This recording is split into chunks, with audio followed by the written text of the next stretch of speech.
Hello students, my name is Ankita Parikh and I am your new physics mentor. I will take two of your paper 1 statistical and thermal physics and paper 2 quantum mechanics and spectroscopy. So today I would like to start with the statistical and thermal physics and it will be an introductory session. So just start with the session. Statistical and thermal physics. Statistical and thermal physics के नाम को देखते ही हमारे दिमाग में ये आएगा कि what is statistical and thermal physics, what does this mean, what is the significance of this, why we have to study this. इस तरह के काफी सारे क्वेश्चंस अपने दिमाग में आएंगे। तो हम लोग इसके बैकग्राउंड को देखते हैं कि इसका ये कैसे सिस्टम में आया है, ये हम लोग को क्यों पढ़ना है। तो बैकग्राउंड को देखने के लिए हम लोग को देखना पड़ेगा classification of thermal study of many particle system. अब ये थर्मल स्टडी क्या होती है और मैनी पार्टिकल सिस्टम क्या होती है, इसकी डेफिनेशंस तो मैं आगे बताऊंगी, पर बेसिक आइडिया ये है कि थर्मल स्टडी का मतलब है कि किसी भी सिस्टम पर या किसी भी मटेरियल के टेम्परेचर में चेंज होने की वजह से उस पर जो इफेक्ट आएगा वही उसकी थर्मल स्टडी में आएगा। ठीक है। और मैनी पार्टिकल सिस्टम क्या है कि एक से ज्यादा पार्टिकल की एक साथ जो स्टडी रहेगी या एक साथ जो सिस्टम रहेगा उसको हम लोग मैनी पार्टिकल सिस्टम देखेंगे। तो उसको ब्रॉडली दो पार्ट्स में क्लासिफाई किया गया है। फर्स्ट क्लासिफिकेशन है मैक्रोस्कोपिकल स्टडी एंड सेकेंड क्लासिफिकेशन है माइक्रोस्कोपिक स्टडी। तो मैक्रोस्कोपिक स्टडी होती क्या है, तो मैक्रोस्कोपिक स्टडी जो है उसमें हम लोग किसी भी सिस्टम की एज अ होल स्टडी करते हैं। एज अ होल का क्या मतलब हो गया कि उसके सारे पार्टिकल्स को एक साथ ही हम लोग बड़े लेवल पे देखेंगे। एग्जाम्पल के लिए अगर मैं ये पेन देखूं तो इस पेन के इस पूरे कैप की अगर स्टडी मुझे करनी है तो वो क्या हो जाएगी, मैक्रोस्कोपिक स्टडी। ओके। नेक्स्ट बात करते हैं माइक्रोस्कोपिक स्टडी की। तो माइक्रोस्कोपिक स्टडी में क्या होता है कि उसके एटॉमिक लेवल पे जो स्टडी होती है, सिस्टम के एटॉमिक लेवल पे जो स्टडी रहेगी वो उसके माइक्रोस्कोपिक स्टडी में आएगी। इसको हम पार्टिकल लेवल भी कह सकते हैं। एक एक सिंगल पार्टिकल की जो स्टडी रहती है वो माइक्रोस्कोपिक स्टडी में आएगी। वैसे नाम से भी ये थोड़ा काफी कुछ क्लियर हो रहा है इसके अंदर। ये इनका बेसिक आइडिया हो गया। अब मैक्रोस्कोपिक स्टडी को हमने फर्दर क्लासिफाई किया है टू पार्ट्स में। First is thermodynamics and second is irreversible thermodynamics. तो थर्मोडायनेमिक्स तो हम सबने पढ़ी है कि थर्मोडायनेमिक्स होती क्या है। थर्मोडायनेमिक्स क्या होती है कि हीट किसी भी सिस्टम के अंदर हीट का जो ट्रांसफर है उसका जो मैकेनिक्स है वो थर्मोडायनेमिक्स के अंदर आता है। वो हम पूरा थर्मोडायनेमिक्स में पढ़ते हैं। लेकिन थर्मोडायनेमिक्स का जो मैक्रोस्कोपिक स्टडी के रिगार्डिंग पार्ट है तो उसके अंदर पूरा जो सिस्टम की स्टडी है या पूरा जो सिस्टम रहता है वो इक्विलिब्रियम में रहता है। जब हम लोग थर्मोडायनेमिक्स की स्टडी करते हैं तो पूरा जो सिस्टम है वो हम लोग इक्विलिब्रियम में कंसीडर करके चलेंगे। और इरिवर्सिबल थर्मोडायनेमिक्स क्या है, इरिवर्सिबल थर्मोडायनेमिक्स और थर्मोडायनेमिक्स में सिर्फ इतना ही फर्क है कि इसमें जो पूरा सिस्टम रहेगा वो नॉन इक्विलिब्रियम कंडीशन में रहेगा और we can say system is not इन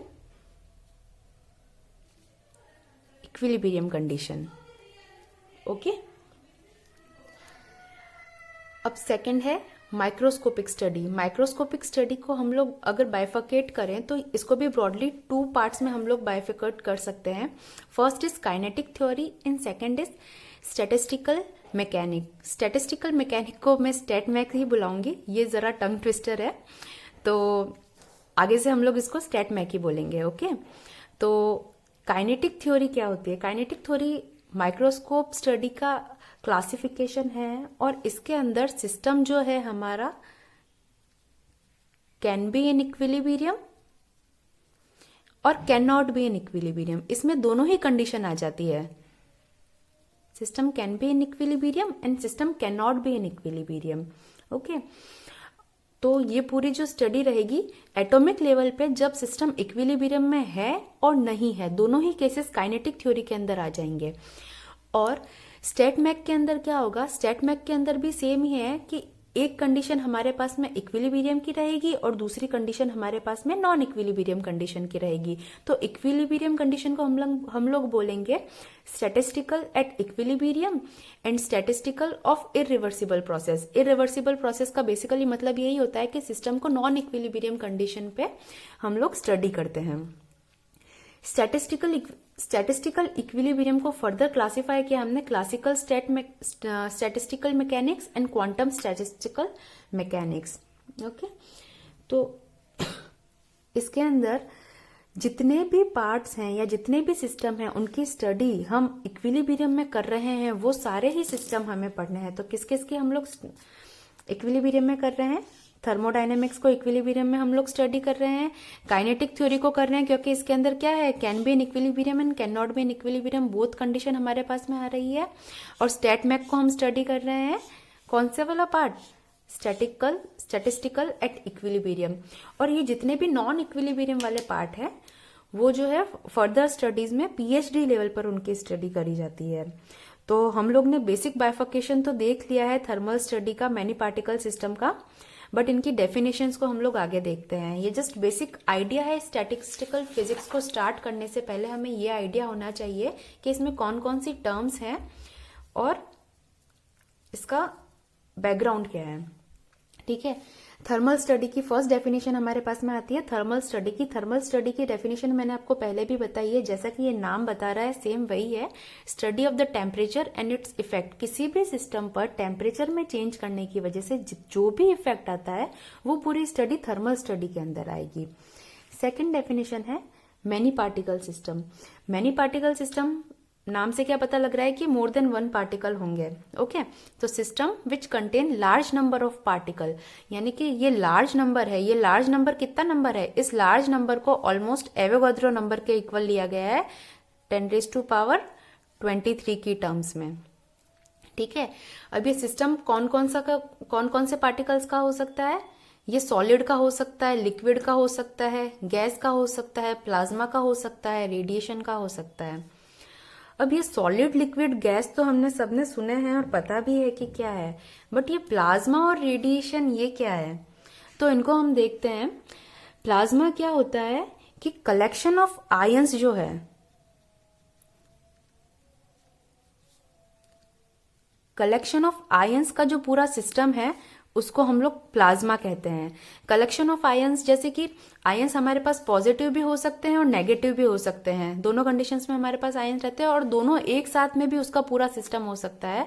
तो वो जो पार्टिकल्स का सिस्टम रहेगा वो क्या रहेगा, प्लाज्मा रहेगा। जैसे कि हमारा आयनोस्फीयर में क्या है, पूरे आयंस ही हैं, तो वहां पे वो जो सिस्टम ऑफ पार्टिकल है वो प्लाज्मा कहलाएगा। सेकेंड टर्म आती है ये रेडिएशन। रेडिएशन सिस्टम क्या है, तो रेडिएशन सिस्टम होता है collection of photons. Collection of photons हमारे पास में क्या है, रेडिएशन है। यहां तक मैं सोच के चल रही हूं आप लोगों को क्लियर हुई होगी डेफिनेशंस। अब हम थर्ड डेफिनेशन पे आते हैं, मैक्रोस्कोपिक स्टडी। मैक्रोस्कोपिक स्टडी में मैंने आपको ये बताया था कि किसी भी सिस्टम को एज अ होल अगर हम स्टडी कर रहे हैं तो वो मैक्रोस्कोपिक स्टडी है। इसकी डेफिनेशन हम रीड करते हैं, a system that is visible on a ordinary way. Visible on a ordinary वे। अब ऑर्डिनरी वे का क्या मतलब हुआ, ऑर्डिनरी वे का मतलब हुआ कि system which can be seen by our naked eyes. हम लोग उसको जस्ट आंखों से देख सकते हैं। पूरा सिस्टम की स्टडी करते हुए हमें किसी भी पार्टिकल लेवल पे या एटॉमिक लेवल पे जाने की जरूरत नहीं है। पूरा सिस्टम एज अ होल हम देखेंगे और वो हम लोग नेकेड आई से भी देख सकते हैं। Is called macroscopic system and the study of this system is called the macroscopic study. Okay, आगे चलते हैं हम नेक्स्ट डेफिनेशन पे, माइक्रोस्कोपिक स्टडी। माइक्रोस्कोपिक स्टडी क्या होती है, study of the particle of a system eight atomic dimension. Atomic dimension या atomic level पे। एटॉमिक डायमेंशन का मतलब हो गया कि एंगस्ट्रॉम में 10 एंगस्ट्रॉम की डायमेंशन तक के लेवल तक की जो स्टडी होती है या फिर उसके मॉलिक्यूलर लेवल तक की जो स्टडी होती है वो माइक्रोस्कोपिक स्टडी में आता है। यानी कि जैसे कि ये पूरा एक सिस्टम है, इसमें n नंबर ऑफ मॉलिक्यूल्स है या एटम्स है, तो इसके एक मॉलिक्यूल की या एक एटम की जो स्टडी है ये माइक्रोस्कोपिक स्टडी होगी। ये हम लोग नेकेड आई से नहीं कर सकते। काफी कह सकते हैं काफी बारीकी की जो स्टडी एक सिंगल सिंगल पार्टिकल की, वो हम लोग माइक्रोस्कोपिक स्टडी में करते हैं। अब फिफ्थ डेफिनेशन है थर्मोडायनेमिक्स की। अब थर्मोडायनेमिक्स की डेफिनेशन में हम लोग ये नहीं पढ़ेंगे कि थर्मोडायनेमिक्स है क्या। थर्मोडायनेमिक्स को रिलेट कर रहे हैं हम मैक्रोस्कोपिक स्टडी से, क्योंकि मैंने पीछे आपको ये बताया है कि थर्मोडायनेमिक्स किसका पार्ट है, मैक्रोस्कोपिक स्टडी का। तो मैक्रोस्कोपिक स्टडीज के रिलेवेंस में थर्मोडायनेमिक्स क्या है वो हम लोग देखने वाले हैं। So it is based on the experimental data, some general statement for made concerning macroscopic parameter of the system। यानी कि ये क्या कह रहा है कि मैक्रोस्कोपिक स्टडी में क्या करते हैं हम लोग ने एक्सपेरिमेंट किया, यानी एक्सपेरिमेंटल डेटा मिला हमको, उससे डेटा लिया और कोई एक लॉ फॉर्म कर दिया। और लॉ क्या है बेसिकली, लॉ एक रिलेशन है, relation between macroscopic parameter, relation between macroscopic parameters। Okay तो एक सिंपल लॉ का एग्जांपल हम लें तो PV is equal to NRT.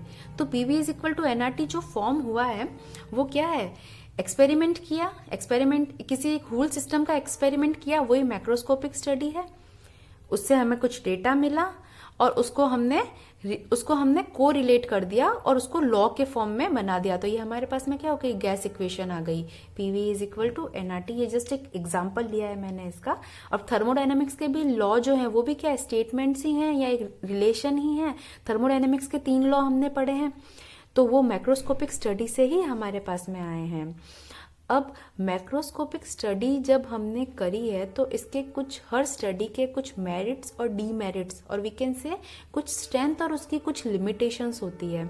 तो मैक्रोस्कोपिक स्टडी की कुछ लिमिटेशंस रही होगी, उसी केस में हमने क्या किया, माइक्रोस्कोपिक स्टडी को लाया है, यानी कि और छोटे लेवल पर किसी भी सिस्टम की स्टडी की है। तो हम लोग ये देखते हैं अब कि इसकी क्या मेरिट्स हैं और क्या उसकी लिमिटेशंस हैं। मेरिट्स को हम देखें तो मेरिट्स को हम स्ट्रेंथ भी कह सकते हैं मैक्रोस्कोपिक स्टडी की। Strength of this method is its generality which allows it to make valid statement. अब ये वैलिड स्टेटमेंट का क्या मतलब हुआ, अब थर्मोडायनेमिक्स को ही हम लोग देख लें तो थर्मोडायनेमिक्स की जो 3 लॉज हैं वो अभी तक वैलिड हैं, अभी तक भी उनमें कोई चेंजेस नहीं आया है और वो काम भी कर रहे हैं, चल भी रहे हैं, ठीक है। Based on the minimum number of postulates. Minimum number of postulates का क्या मतलब हुआ कि उसके अंदर अजम्पशंस जो होते हैं वो काफी कम होते हैं, क्योंकि हमने एकदम छोटे लेवल पे स्टडी करी ही नहीं है तो ज्यादा कुछ अज्यूम करने की हमें जरूरत नहीं होती है। जस्ट बेसिक हम 3-4 अजम्पशंस लेके चलते हैं, उनमें से एक अजम्पशंस यही ले लेते हैं कि सारे जो पार्टिकल्स है should be in identical condition. Minimum number of postulates without required any detailed assumption. किसी अजम्पशन में कोई भी डिटेलिंग देने की हमें जरूरत नहीं है, क्योंकि काफी हूल लेवल पे हम स्टडी कर रहे हैं regarding macroscopic properties of the system. तो ये इसकी मेरिट हो गया कि इसमें वैलिड स्टेटमेंट हमें मिल जाता है with minimum number of assumptions, और बड़े लेवल पे हम लोग लॉ भी फॉर्म कर सकते हैं और किसी सिस्टम के बारे में हम लोग बता सकते हैं। ये इसकी स्ट्रेंथ हो गई या ये इसका मेरिट हो गया। अब जो इसका मेरिट है वही इसकी लिमिटेशन बन गई कि इसके अंदर क्या होता है कि हम लोग डिटेल्ड फॉर्म में किसी भी सिस्टम के बारे में स्टेटमेंट नहीं दे सकते, और बहुत सारी प्रॉपर्टीज ऐसी होती है जो काफी इंपॉर्टेंट भी होती है और इंटरेस्टिंग भी होती है, वो remained outside of the scope या वो अनटच्ड रह जाती है, उनके बारे में हमें पता ही नहीं चलता है until we do microscopic study. तो इसीलिए ये जो माइक्रोस्कोपिक स्टडी है वो पिक्चर में आती है या उसे हमें पढ़ना पड़ता है। सो आगे की जो माइक्रोस्कोपिक स्टडी है उसे हम लोग नेक्स्ट इंट्रोडक्टरी पार्ट में कंसल्ट करेंगे। ओके।